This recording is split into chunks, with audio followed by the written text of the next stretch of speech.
Je suis dans la leçon numéro 8 qui traite de l'énoncé conditionnel.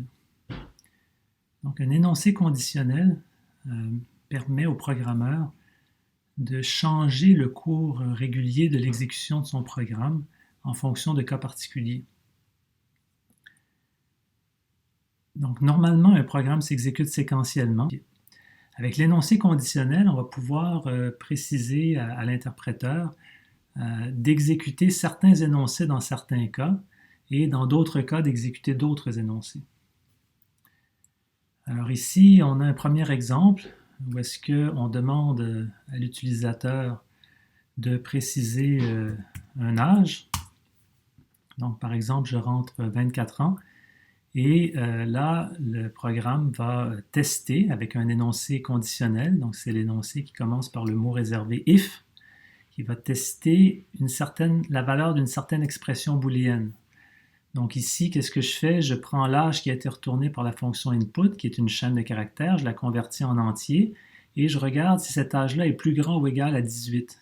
Alors si oui, qu'est-ce que je fais? J'affiche le message « Bienvenue dans le bar » parce que vous avez l'âge légal d'entrée. Sinon, si l'âge est inférieur à 18 ans, alors j'affiche « Désolé, vous ne pouvez pas entrer avant d'avoir 18 ans ».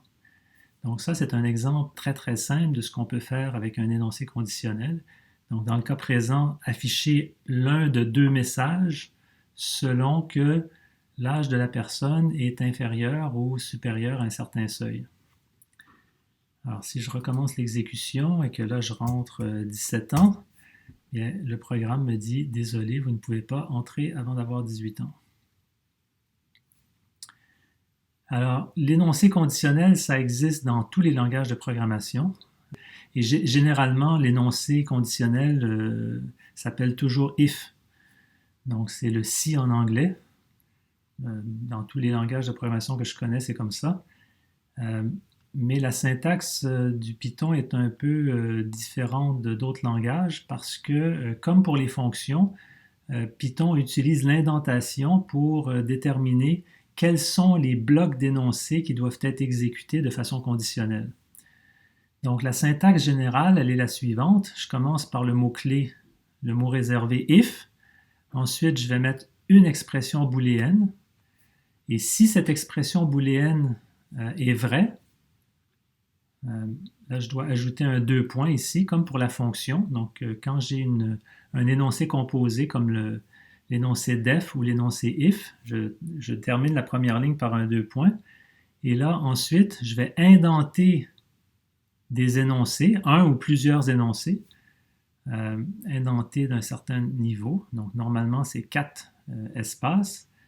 Et là, tous les énoncés qui sont indentés à la suite du if vont être exécutés si et seulement si l'expression qui a été précisée ici est vraie.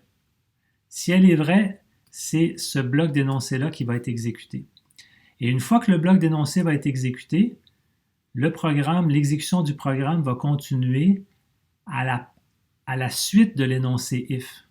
Donc un énoncé if, c'est un énoncé composé qui comporte une clause if, mais qui peut aussi comporter des clauses else if.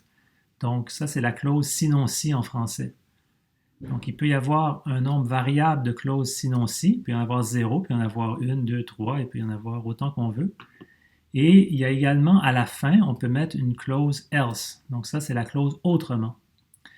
Alors, l'exécution d'un énoncé if, l'interpréteur Python va commencer par tester la première expression ici. Si l'expression est vraie, c'est ce bloc d'énoncé-là qui est exécuté. Après avoir exécuté ce bloc d'énoncé-là, on va sauter par-dessus toutes les autres clauses. Alors, si l'expression n'est pas vraie, si elle est fausse, Python va tester la deuxième expression. Si la deuxième expression est vraie, c'est le deuxième bloc d'énoncé qui va être exécuté. Et après avoir exécuté le deuxième bloc d'énoncé, on va sauter par-dessus le reste.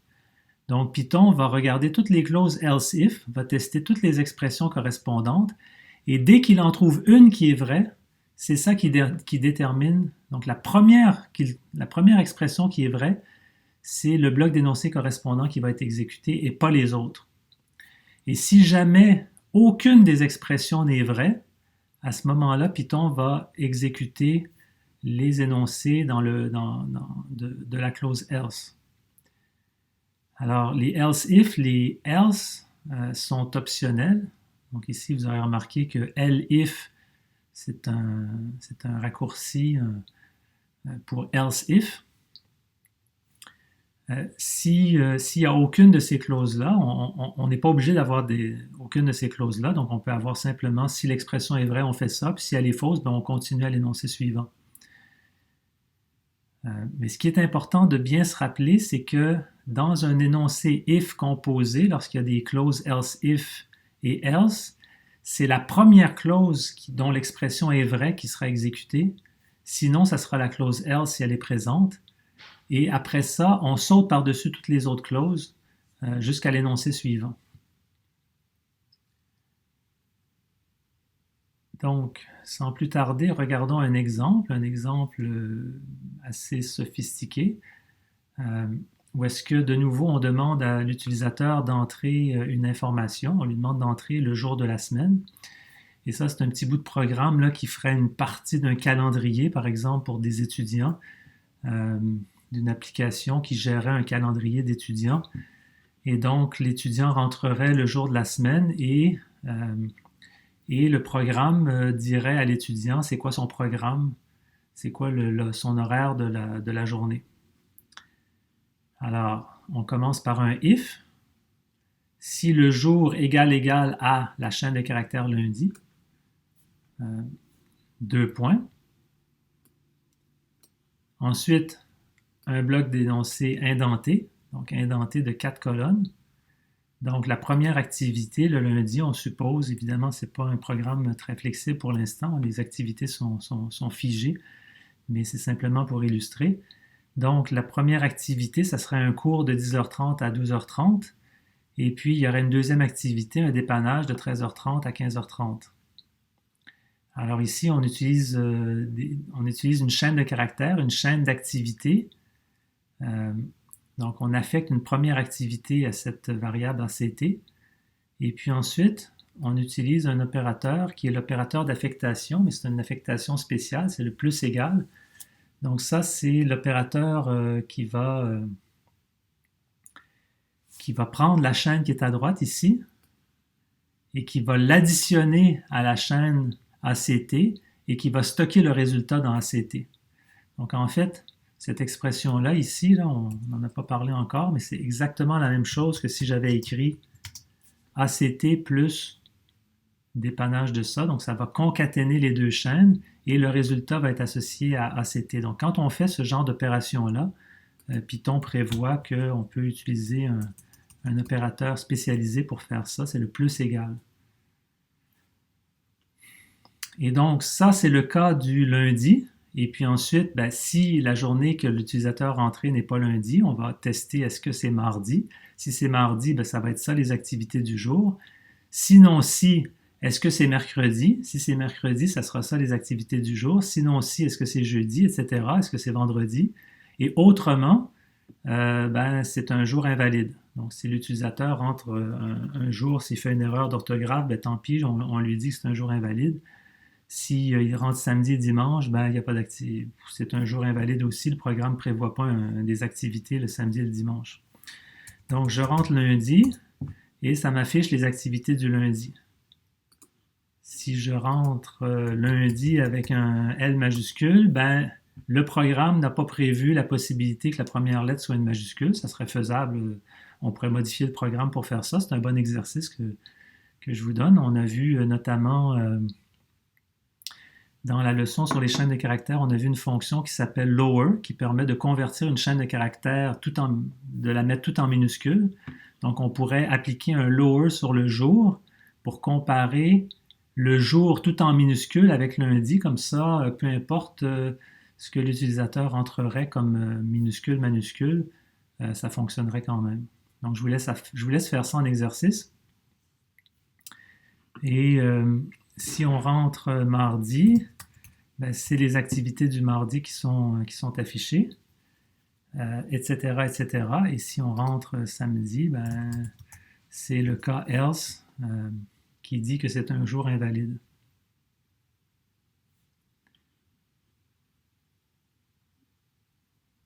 Ici, on reprend le même exemple, sauf que cette fois-ci, au lieu d'utiliser une chaîne de caractères qu'on va allonger avec toutes les activités du jour, on fait la même chose, mais en utilisant une liste. Donc là, nos activités, on va initialiser nos activités avec une liste vide. Et puis, ce qu'on va faire, c'est qu'on va ajouter à la fin de la liste l'activité suivante. Donc, à chaque fois qu'on ajoute une activité, on l'ajoute à la fin de la liste. Et donc, c'est un programme qui est tout à fait équivalent, qui va se comporter d'une façon équivalente. Si je rentre mercredi, ben, j'ai aucune activité parce que c'est ça qui est indiqué ici dans ma clause. Le jour est égal à mercredi. C'est ça que je dis d'ajouter. Et là, vous voyez qu'au niveau de l'affichage, évidemment, il y a une petite différence parce que là, maintenant, on affiche la valeur de ACT. ACT est une liste. Donc, c'est une liste qui contient une seule activité pour cette journée-là. Donc, si on fait un peu la synthèse de ce que je viens de vous montrer avec cet exemple, donc les énoncés d'un programme Python s'exécutent normalement séquentiellement, du premier énoncé au dernier énoncé, ou jusqu'à ce que le programmeur en décide autrement. Donc, quand il en décide autrement, ben, c'est lorsqu'il décide de mettre des énoncés if dans son programme. Alors, les énoncés séquentiels d'un programme sont sur un même niveau d'indentation. Et lorsqu'on fait un if, ben, les blocs d'énoncés conditionnels vont être sur un autre niveau d'indentation. C'est comme ça que Python reconnaît le début et la fin des énoncés conditionnels. Alors, de façon générale, en Python, quand on a des énoncés composés, l'énoncé est composé d'un en-tête, suivi d'un deux points, suivi d'un bloc d'énoncés indenté. Donc, c'est ce qu'on a fait pour les fonctions, c'est ce qu'on a fait pour les énoncés conditionnels, c'est ce qu'on va faire dans une leçon subséquente pour les énoncés répétitifs et pour d'autres sortes d'énoncés également. Un avertissement d'une erreur assez classique, c'est de confondre un énoncé if avec sa clause else if, de confondre ça avec deux énoncés if distincts. Donc ça ici, tout ça, c'est un seul énoncé. C'est un seul énoncé conditionnel qui comporte plusieurs clauses. Il y a une clause if, une clause else if. Mais ça, c'est un bloc, c'est un tout. C'est-à-dire que dans un énoncé comme ça, c'est très important de se rappeler qu'il y a un seul bloc d'énoncé qui peut être exécuté. Il y a au plus un bloc d'énoncé qui sera exécuté avec ce if, else, if. Ça va être soit celui-là,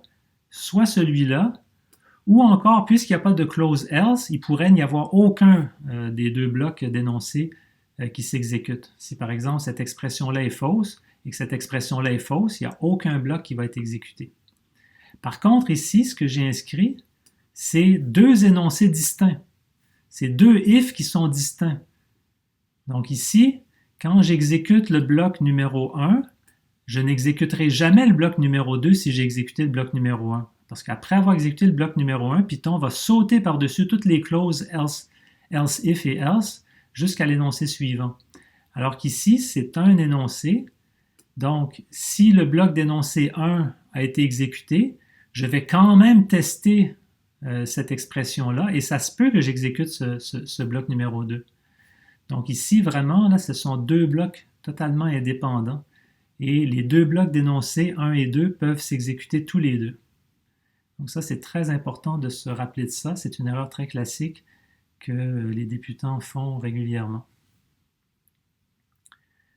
On a vu qu'on pouvait définir une fonction à l'intérieur d'une fonction. Alors, on peut définir un if à l'intérieur d'un if. Alors, par exemple, ici, j'ai écrit un petit programme, x est égal à 1, donc j'affecte la valeur 1 à x. Ensuite, je vais tester, est-ce que x est différent de 0? Alors, la réponse est oui, ça va être vrai, ça. Donc, je vais exécuter ces énoncés-là ici qui sont indentés. Alors, le premier, c'est que je vais affecter 2 à la variable y. Ensuite, je vais tester, est-ce que y est différent de 0? Ou la réponse, ça va être oui. Et donc, je vais exécuter cet énoncé-là qui est indenté ici. Donc, vous voyez, j'ai un if à l'intérieur d'un if. Donc ça, je peux imbriquer des if, je peux en mettre autant que je veux. En pratique, il faut éviter d'en mettre trop d'imbrication parce que ça devient vite compliqué. Et lorsqu'on a besoin d'avoir 3 if les uns dans les autres, ben c'est probablement parce qu'on aurait intérêt à créer une fonction pour simplifier un peu notre code et éviter d'avoir autant de niveaux d'indentation qui rend la lecture plus difficile. Et donc, si j'exécute ce bloc d'énoncé, donc le if va être vrai, je vais venir ici, ce if-là va être vrai, donc je vais afficher bloc d'énoncé numéro 2. Après ça, je vais afficher bloc d'énoncé numéro 1, puis ensuite je vais afficher bloc numéro 0. Par contre, ici, si je mettais x est égal à 0, ben là, ça change la sortie. Parce que puisque x est égal à 0, cette expression-là devient fausse. Donc, tous ces énoncés-là, ici, Python va sauter par-dessus. Python ne les exécutera pas, ces énoncés-là, puisque l'expression ici est fausse. De la même façon, si je laisse ça à 1 ici, mais que je mets lui à 0, à ce moment-là, c'est cet énoncé-là qui ne sera pas exécuté. Donc là, je vais avoir le bloc 1 suivi du bloc 0, mais l'affichage bloc numéro 2 ne sera pas fait. Pourquoi? Parce que cette expression-là est fausse. Alors voilà, ça illustre le fonctionnement de l'énoncé conditionnel en Python. En Python, il y a également ce qu'on appelle un opérateur conditionnel. Et cet opérateur-là utilise également le mot réservé if. Donc cet opérateur-là, c'est véritablement un opérateur qui permet de faire des expressions conditionnelles. Alors la forme générale est la suivante. Ici, je vais mettre une expression qui correspond à une valeur. Et donc, cette valeur-là, c'est elle qui sera le résultat de mon expression conditionnelle, à condition que cette deuxième expression soit vraie. Donc, si cette expression-là est vraie, le résultat sera ça. Et autrement, le résultat sera ça. Okay? Donc ici, j'ai une expression qui utilise un opérateur if. Ça, c'est un opérateur if, mais c'est un opérateur, ce n'est pas un opérateur comme le plus, le moins, le fois, le divisé, qui sont des opérateurs binaires, c'est-à-dire des opérateurs qui ont 2 opérandes. Ici, on a un opérateur ternaire dans le sens qu'il a 3 opérandes. Un premier opérande, un deuxième opérande et un troisième opérande. Et donc, le résultat de cet opérateur-là sera la valeur de cette expression-là si cette expression-là est vraie. Sinon, le résultat de l'expression sera la valeur de cette expression-là. Donc, par exemple, je pourrais écrire x est égal à true, y est égal à 1, z est égal à 2. Et là, je pourrais affecter à la variable a la valeur de y à condition que x soit vrai. Donc, dans l'exemple ici, x est bel et bien vrai. Sinon, si x est faux, alors au lieu de donner la valeur y à a, je donnerai la valeur z à a. Donc ici, je vais donner la valeur de y à a, mais si je change mon true ici par un false, à ce moment-là, la variable a va prendre la valeur 2 va prendre la valeur de z au lieu de prendre la valeur de y. Donc ça, c'est un opérateur qui peut être pratique, surtout lorsqu'on veut affecter à une variable des valeurs, mais de façon conditionnelle. Alors, ça permet d'avoir une notation qui est beaucoup plus courte. Donc, je peux, dans ce genre de situation-là, je peux écrire ça.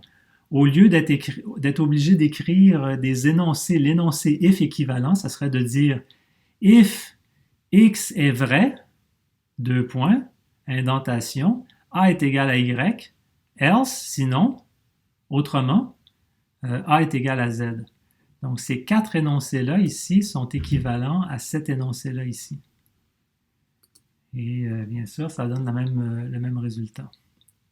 Alors, quand est-ce qu'on va utiliser un opérateur ternaire? Quand est-ce qu'on va utiliser un énoncé if? Ben, ce qu'il faut voir, c'est que cet opérateur ternaire-là s'applique bien dans des cas particuliers. Donc premièrement, dans nos blocs, on ne peut pas mettre des blocs d'énoncés. Hein, tout ce qu'on peut faire, c'est retourner une valeur ou retourner une autre valeur. Alors que dans un if, dans l'énoncé if général, on peut mettre un énoncé, mais on peut en mettre 25 énoncés ici. Et on pourrait mettre des appels de fonctions, on peut mettre tout ce qu'on veut.